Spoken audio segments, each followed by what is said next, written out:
Buy local movement. Yay.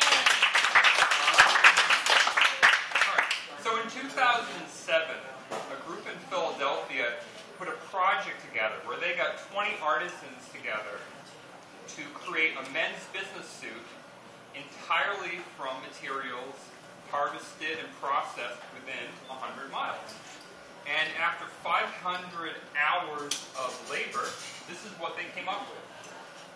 Well, I can't. So it's a little blurry on the screen, but it's just free projector. It looks kind of like pressed dryer lint for a vest and a burlap sack for pants. Now these are skilled people and they had access to computers. So, what is that? It's also sleeveless. And I also need to get that off the screen because that image still kind of weirds me out.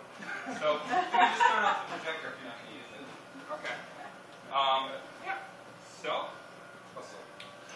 for the last 4 years, I've been writing about the economic claims of the buy local movement from a skeptical perspective.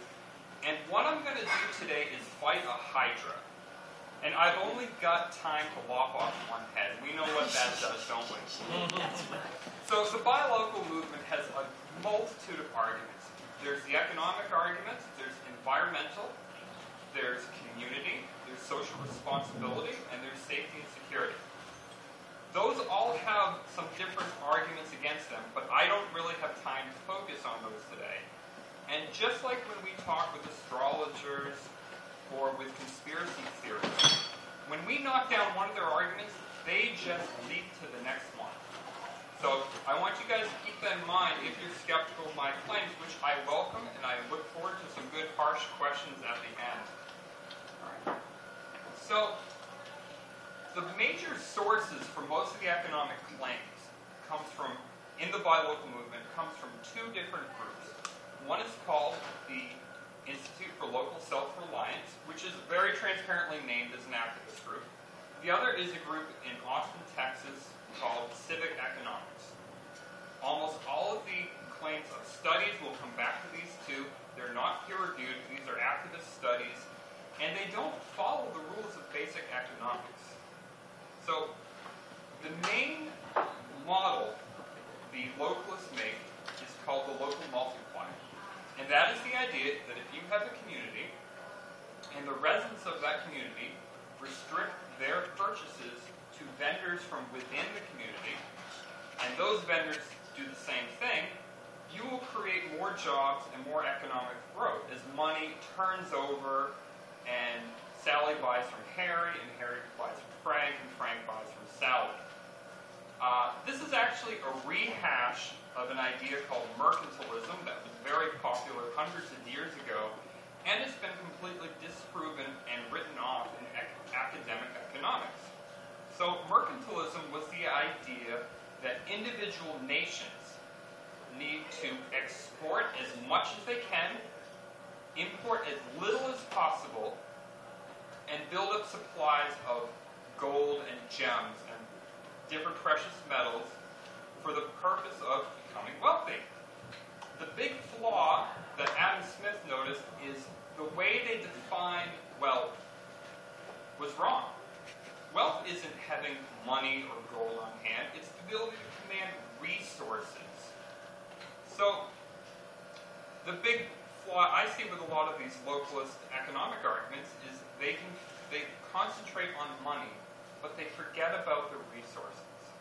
And do you guys remember a couple of years ago when someone had a scheme of creating energy by separating the atoms of seawater and burning the hydrogen from it? The flaw was they were looking at half the equation. They were looking at the energy that comes out. They were forgetting about the energy that goes in to separate them. The flaw in the buy local argument is they're looking at half the equation. They're looking at what the merchants within the community take in, but they're forgetting that the residents of the community, who are the customers, are paying more. So it's well understood in the localist arguments that purchasing from local vendors on average costs more. For anyone here can quickly discover that if you limit what companies you're willing to make purchases from, you will on average pay a higher price. But they have this blind faith that that will be more than made up for by the economic growth and the jobs created.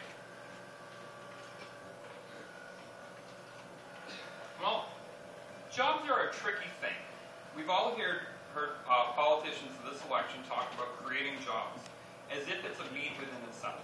Well, jobs are a cost, not a benefit. What we really want is people to produce things of value because we want those things. We don't want to keep people busy with useless tasks.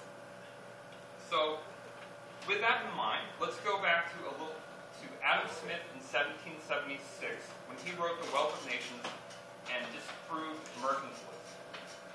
He said, real wealth comes from specialization and gains from trade. Now guys, I know economics is foreign to a lot of skeptics, so I'm going to have to give you a little bit of lesson, but this will be really quick. So specialization can best be thought of as two people are going to have sandwiches over dinner. So I want you to imagine yourself and a neighbor. Each of you wants to have a hamburger and a tuna fish sandwich every day for the next year. Is it smart for you to make yourself, and you're both doing this, is it smart for you to make both sandwiches for yourself and allow your neighbor to do the same? Or should you trade? Well, let's think about this. You've got to get out the grill for the hamburger. You've got to clean it when you're done. You've got to shut off the propane, all those tasks. And then you've got to buy a can opener and a mixing bowl and mix the mayonnaise in with the tuna. And you have to do all this work. What you could do much easier is you could just get one can opener and one mixing bowl and make 2 tuna fish sandwiches and let your neighbor make a hamburger and trade with each other each day. This increases efficiency, and efficiency is really the name of the game here. So that's specialization. And then in 1817, David Ricardo came out with comparative advantage. Now this is one of the big separators between people who understand economics and people who kind of guess their way through economics. The way 9/11 truthers guess their way through physics. There's a great essay from Paul Krugman called Ricardo's Difficult Idea, which is about comparative advantage and why it's so trendy with intellectuals to try to disprove it. The name is a takeoff Daniel Dennett's Darwin's Difficult Idea. So it's actually a rather complex, counterintuitive subject. I'm going to just sum it up for you. It's the idea that we benefit by concentrating on the task we're good at and making trades with other people to concentrate on what they can do that isn't of a high enough value for us to bother with. And both parties gain from these. So, modern economics knows wealth creation comes from these efficiencies with gains from trade and specialization. And because of this, we are able to have workers leave the agricultural fields and spend time being computer engineers or doctors or researchers. Schemes like the buy local economic argument are really about being purposely inefficient. They're about creating jobs by limiting what tools and what level of specialization people can have. So it's really good at keeping people busy. It's not very good at creating wealth. So I just want to go back and take that local multiplier effect to its logical conclusions. So let's imagine a community that has a good wall around it for goods and services. So they don't import anything from outside the community, and they make everything inside. Now, these are buy local, but they're not sell local movements. And none of them seem to have a problem with selling things so far or exporting. That's actually something they see as a benefit. So if we just strip away the veil of money, remember, money is just a proxy for goods and resources. We see that people within the community are using inefficient productive methods to make goods and services. Occasionally, these resources leave and we bring in more green pieces of paper. So the more we do this, the more expensive things get because they're using inefficient means, and as we export, more green pieces of paper come in. Inflation is simply the amount of currency we have in proportion to the resources they command. So what we're really seeing is a form of inflation as long as the community is able to keep this scheme going. So they'll produce less and less. They'll bring in more green pieces of paper to represent fewer resources. Prices will go up, and the temptation to cheat the system by importing will increase. So that's the basic idea. And I want to share a quotation from Paul Krugman in 1996. He wrote a book called Pop Internationalism. It's on international trade as a skeptical perspective of what a lot of pop economic advocates say. Now, this quote is specifically about protectionists and modern-day mercantilists, but it applies completely. We learn that the authors on my reading list do not base their disdain for academic economics on a superior or more subtle understanding. Rather, their views are startlingly crude and uninformed. The view is dominated by entirely ignorant men who have managed to convince themselves and everyone else who matters that they have deep insights, but are in fact unaware of the most basic principles of and facts about the world economy. And you guys remember I started off with the 100-mile suit, and it took 500 hours from 20 people. Now, if we just paid them a mere $10 an hour, that's a $5,000 outfit to look like a bumbling caveman. I assembled my entire outfit today for less than $300. It looks good. Which world would you rather live in? $500. That include undies? Absolutely. Getting personal there. All right.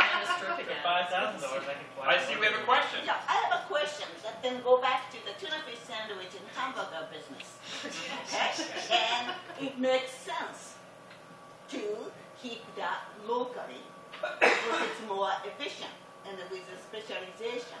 What I don't understand is how that seems like a good model, translate into bad model economically of buy local.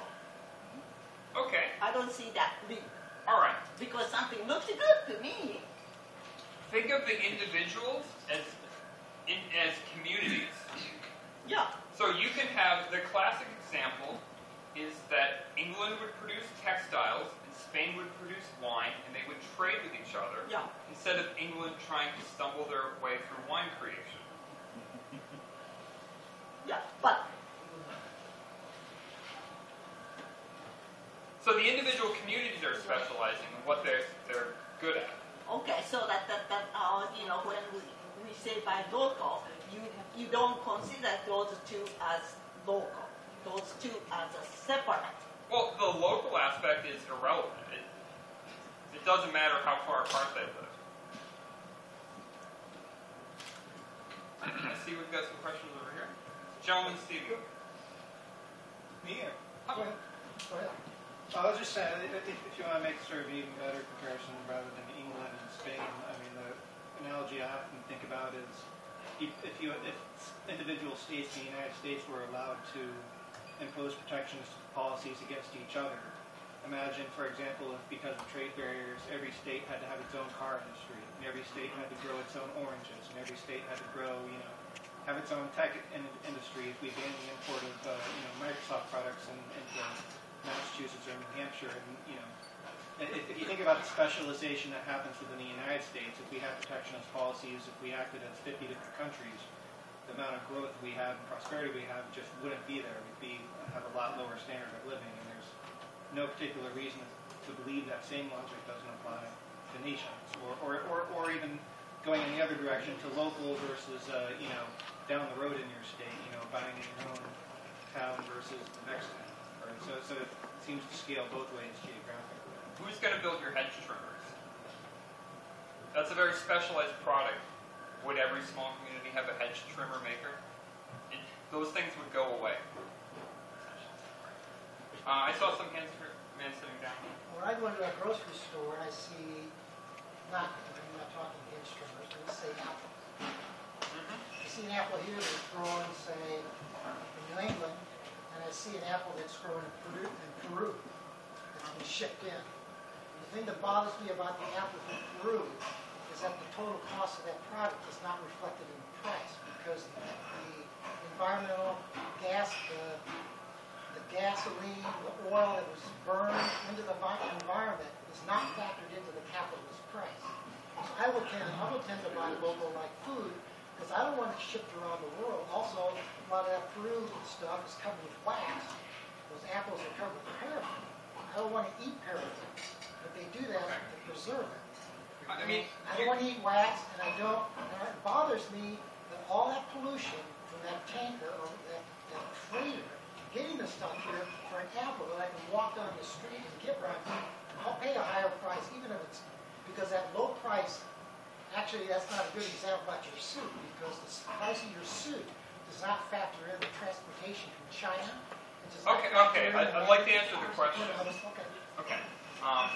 What you're essentially saying is not all of the costs are reflected, and this goes back to my hydra metaphor about going into other areas like social responsibility. We could have a great conversation later about that, but as far as pollution goes, we know the answer to that one. There's a famous study from the last 10 years where we looked at growing lamb in England, and it turns out it's actually better for the environment and uses a lot less resources to grow the sheep in New Zealand and send them by boat to England. Sending things by boat is a very efficient means of travel. When you go to a farmer's market, you've got a fleet of inefficient pickup trucks hauling in there, and that Peruvian apple is grown outside in an environment that's better suited for it naturally. Just like New Zealand sheep are outside, where in England they'd have to be in a temperature-controlled environment. So this is a different argument. I don't buy that. That's true for a tomato, maybe. Not an apple here, but that would be true for a tomato. Which is why we sell a lot of local apples here. Exactly. But we don't sell a lot of local tomatoes. Right. God Because- forbid you should live in the Midwest and want a tuna fish sandwich, because you're not going to get one. And it's foolish to think that some of that's not built into the price, because if it costs a lot of money to ship something up to Peru, well, the stores are going to get charged that. No, we're not talking Well, about there's that. externalities. No, wait a minute. We're not talking about that kind of price. We're talking about the pollution that goes into the atmosphere and causes global warming. That is not factored in. Right, that's what we call in economics That is negative not factored in externality. because they just blow that up. But, again, you're assuming there's more resources gone into just merely traveling, and you're ignoring the resource intensiveness of the production. Merely traveling from Purdue in a freighter, I don't think that's merely traveling. It's not that it's fairly low in energy. I mean, the numbers are there. These are not mysterious. Right. We have to guess at them. You can go look it up. So I'm better off having this guy drive his pickup truck to my house than this freighter come from Peru. It depends on what it is. Is a farmer's market delivering to your door? That's your comparison. I just said, is the pickup truck more polluting than a freighter coming from Peru? Is that what you're saying? Well, the pickup truck is only transporting a couple 100 pounds, and the freighter is transporting in tonnage. And that's to Andrew's point. That's where you have the numbers that you can look up. And a lot of it, you're right in that they don't consider that as part of the price in terms of the carbon dioxide being released into the atmosphere, but that's a different head of the hydra. Well, it's economies of scale. When you economies of scale reduce environmental impact. So if you can have one manufacturer making 1 million of something, as compared to 1,000 manufacturers making 1,000 each, you're going to have efficiency gains. The level of efficiency gains depends on the product. There may be products that make sense to buy locally because it's a good, soothing environment, but there are other products that make sense to buy not locally because of the economies of scale that also have, and those economies also have environmental benefits. And there are also non-economic reasons to do things. If you know a guy who owns a farm and you want to buy stuff from him. Actually, you've made a good point. The one argument from the buy local people I respect is aesthetic arguments. If you like the farmer's market experience, you should do that if the price is worth it to you.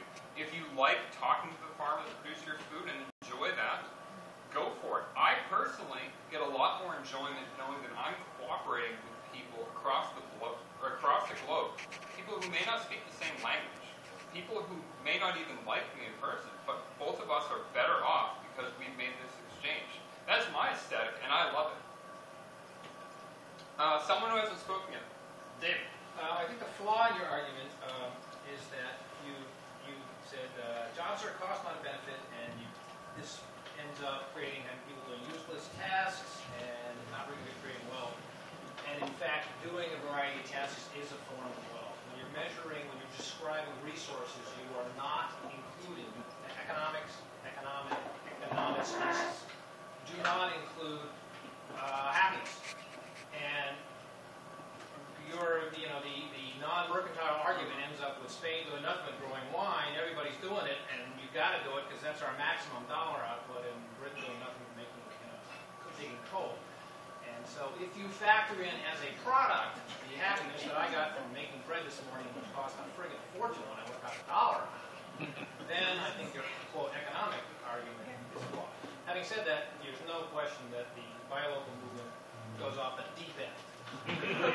Yeah. Okay. Yeah, that's actually something of comparative advantage. If you don't see it as a chore, you don't see it as work, you see it as a leisure form, it's a whole different ballgame. But then you're really changing the equation. I think that goes to the aesthetic argument. Mm-hmm. I enjoy splitting wood by myself. It's something I've always done. Obviously, is it cheaper to go buy it? Clearly. Would my time be better spent being more productive in a traditional way? Sure, but as you said, it's an aesthetic choice at that point. No, I think that aesthetics and economics are not two different things, and that's what the flaw is. Economics has pretended that it's been able to be moved completely away from the non-countable stuff. That's where the error is. All the decisions are made on the countable things. We can count the dollars, we can count the earths, we can count the joules output. Therefore, this is a good, real thing. Over here, we can't count it. We can't count having a cell and Right. Things like that are notoriously difficult to quantify. Friedrich Hayek, when he accepted the Nobel Prize, gave a speech on how it's the idea that people think they know more than they know. The pretense of knowledge is what he called it. And I see that as my signal. I'd love to talk to you guys.